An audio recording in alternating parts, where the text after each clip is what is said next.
Hi hello, কি খবর বলো? আমি পায়েল ফ্রম আদিওয়ালা। আজ এসে গেছে আর একটা নতুন ব্লগের সাথে। সকাল সকাল উনি ওনার ডিউটি পালন করতে চলে এসেছে।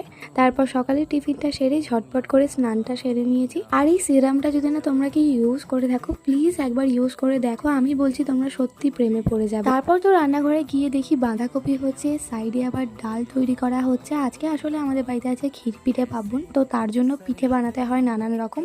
আজকে বৃষ্টি বৃষ্টি ওয়েদারে আমরা সবাই মিলে এখন বসেছি পিঠে বানাতে। কারা কারা পিঠে বানাতে পারো আমাকে কমেন্টে এক্ষুনি জানাও। আমি মোটামুটি পিঠে বানাতে পারি। যাই হোক, তারপর সবাই মিলে বসে গেছি এখন ক্ষীর পিঠে পার্বণ এনজয় করবার জন্য। ক্ষীর মতলব হচ্ছে পায়েস, আর তার সাথে পিঠে।